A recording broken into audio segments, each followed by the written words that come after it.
اگلی آیت میں فَلَمَّا بَرَزُوا لِجَالُوتَ وَجُنُودِهِ. اب دیکھیں یہاں سے قرآن کی آیت کا ٹون تھوڑا چینج ہو رہا ہے. اب دی ملٹری نہیں ہے, اب ہز ملٹری کا لفظ آ گیا ہے.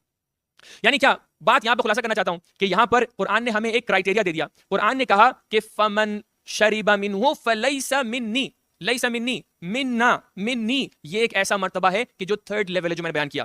یعنی یہ کہ تھرڈ لیول تک کے پہنچنے کے لیے انسان کو ایگزامینیشنز میں سے گزرنا پڑتا ہے. پہلا ایگزام ہوا, لوگوں نے کہا کہ مال کے لحاظ سے وہ شخص کم ہے, لہٰذا اس کے ساتھ ہم نہیں جا سکتے. طالوت کے ساتھ کچھ لوگ مال کے لحاظ سے اس دنیا میں چلے جاتے ہیں, گر جاتے ہیں, فیل ہو جاتے ہیں. دوسرا مرحلہ جسم کے لحاظ سے, اللہ نے ایگزام لیا, جسم کے لحاظ سے تشنگی حاصل ہوئی, کہاں ایسے ہی کوئی پیرو نہیں بن جاتا, اوبیڈینٹ نہیں بن جاتا, سبمسو نہیں بن جاتا.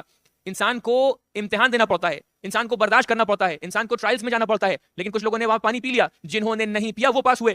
یعنی سیکنڈ مرحلے میں کچھ لوگ بدن کے امتحان میں رہ گئے. رمضان میں آپ روزہ رکھتے ہیں, بدن کا امتحان ہے, کچھ لوگ وہاں پر رہ گئے. تیسرے مرحلے میں جب انہوں نے سامنے والے کی ٹروپس کو دیکھا تو وہاں پر وہ ذہنی لحاظ سے spiritually and mentally they field in that battle field. یعنی یہ کہ اگر کوئی انسان پلٹ کر یہ کہے, اگر ہم اپنے معاشرے میں پلٹ کر یہ کہیں کہ ہم شیعہ علی بن ابی طالب ہیں, ہم شیعہ جعفر ہیں, ہم شیعہ محمد ہیں, ہم شیعہ ائمہ ہیں, ہم شیعہ اہل بیت ہیں, ہم اپنے آپ کو علوی کہنے لگیں, ہم اپنے آپ کو جعفری کہنے لگیں, ہم اپنے آپ کو مہدوی کہنے لگیں, ہم اپنے آپ کو اہل بیتی کہنے لگیں, اس وقت تک کہ ہم جعفری نہیں بنیں گے جب تک کہ ہم اپنے ٹرائلز میں بالکل مکمل طور پہ کامیاب نہ ہو جائیں. یعنی ہمارا صرف اپنے آپ کو جعفری کہہ دینا کافی نہیں ہے, بلکہ ہمیں عمل میں بھی جعفری بننا پڑے گا. عمل کے اندر بھی کبھی عمل میں ہو کبھی عمل میں نہ ہو یہ کہہ دینا بھی ہمارا کافی نہیں ہے, بلکہ ہمیں ایک ایسے مرحلے پر پہنچنا پڑے گا کہ جہاں پر ہمیں یہ کہا جائے کہ یہ انسان منا اہل البیت کی منزلت تک کے پہنچ گیا ہے. یعنی ہم نماز کو محبتاً الی اللہ نہ پڑھیں, ہم یہ نہ کہیں کہ ہم صرف اہل بیت کے چاہنے والے ہیں. ہم نماز کو صرف اتباع اس عنوان سے کہ ایک عمل ہو جائے, اس عنوان سے نماز کو نہ پڑھیں, بلکہ ہم نماز کو اس لیے پڑھیں کہ جو نماز ہمیں اللہ کے قریب لے کر چلی جائے. لہٰذا اگر ہمیں امام صادق کا شیعہ بننا ہے تو صرف محبت سے کام نہیں چلے گا, صرف بعض وقت عمل سے بھی کام نہیں چلے گا. جب تک کہ ہم امام صادق سے اتنا قریب نہ آ جائیں کہ ہم امام صادق کے گھر والوں کی طرح بن جائیں, تب تک کہ ہمیں شیعہ امام صادق نہیں کہا جائے گا. صلوات پڑھیں محمد و آل محمد پر.